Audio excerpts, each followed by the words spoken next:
10 नवंबर 1659 सुबह के करीब 10 बजे प्रतापगढ़ फोर्ट के नीचे घना जंगल बिल्कुल चुप था।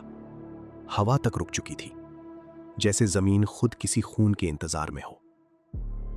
दो अलग दुनियाएं एक दूसरे की तरफ बढ़ रही थीं। एक तरफ छत्रपति शिवाजी महाराज, छोटी सी सेना लेकिन हर सोल्जर जंगल का हिस्सा।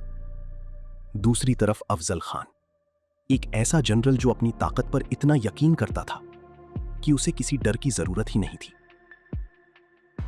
मीटिंग का प्लान सिंपल लग रहा था। दोनों लीडर्स बिना आर्मी के मिलेंगे, शांति की बात होगी। लेकिन जंगल के अंदर हर पेड़ के पीछे शिवाजी के लोग छुप कर बैठे थे, सांस तक दबा के, आंखों में बस एक सिग्नल का इंतजार। अफजल खान अपने टेंट की तरफ बढ़ रहा था। उसके कदम हैवी थे, उसका कॉन्फिडेंस और भी हैवी। उसे लग रहा था कि आज एक छोटा सा राजा उसके सामने झुकने वाला है, या शायद खत्म होने वाला है। दूसरी तरफ शिवाजी धीरे धीरे आगे बढ़ रहे थे। उनका चेहरा शांत था, लेकिन अंदर एक कैलकुलेशन चल रही थी। हर मूव पहले से डिसाइड, हर रिस्क मेजर्ड। उनके कपड़ों के नीचे छुपा हुआ था एक राज, एक ऐसा वेपन जो आंखों से नहीं दिखता। टेंट के अंदर दोनों आमने सामने आए। कुछ पल के लिए वक्त रुक गया। अफजल खान के चेहरे पर एक हल्की सी मुस्कान थी, जैसे वो ऑलरेडी जीत चुका हो। उसने अपने हाथ खोले, एक दोस्ती का जेस्चर। एक दोस्ती का जेस्चर, या शायद एक ट्रैप। और फिर सब कुछ एक सेकंड के अंदर बदल गया। अफजल खान ने शिवाजी को जोर से पकड़ा। उसकी ग्रिप एक शिकारी की तरह टाइट होती गई। उसके हाथ के अंदर छुपा हुआ खंजर सीधा शिवाजी के जिस्म की तरफ बढ़ा। एक साइलेंट असैसिनेशन, जिसका प्लान पहले से तैयार था। लेकिन जिस पल उसने वार किया, उस पल उसे समझ आ गया, ये आदमी वैसा नहीं है जैसा वो सोच रहा था। कपड़े के नीचे लोहा था।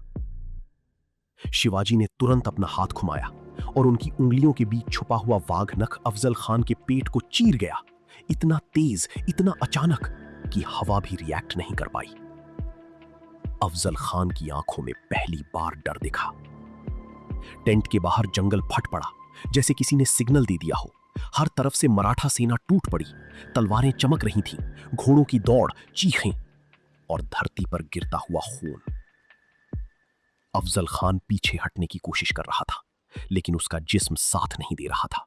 उसका कॉन्फिडेंस, उसका प्लान, सब उसके साथ गिर चुका था। तभी एक और शैडो आगे बढ़ी, जीवा महाला। एक पल के लिए सब स्लो हो गया और अगले ही सेकंड में तलवार हवा काट चुकी थी। अफजल खान जमीन पर गिर चुका था। जंगल फिर से चुप हो गया, लेकिन इस बार यह खामोशी अलग थी। ये एक जीत की खामोशी थी, एक ऐसे वॉर का एंड जो सिर्फ तलवारों से नहीं, दिमाग से जीता गया था। अफजल खान की बॉडी जमीन पर पड़ी थी, लेकिन असली कहानी अब शुरू हो रही थी, क्योंकि जंगल के बाहर अभी भी हजारों सिपाही खड़े थे और उन्हें अभी तक पता भी नहीं था कि उनका लीडर गिर चुका है। एक सेकंड के लिए हवा ने रुख बदला और फिर आवाज आई, वॉर क्राई। छत्रपति शिवाजी महाराज ने सिग्नल दे दिया था। जंगल के हर कोने से मराठा सेना बिजली की तरह टूट पड़ी।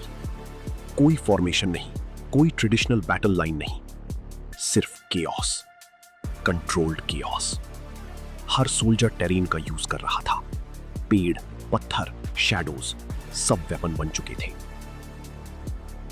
बीजापुर की सेना पहले समझ ही नहीं पाई। उन्हें लगा ये एक छोटा सा क्लैश है, लेकिन जब पहली लाइन टूट गई, तब पैनिक शुरू हुआ।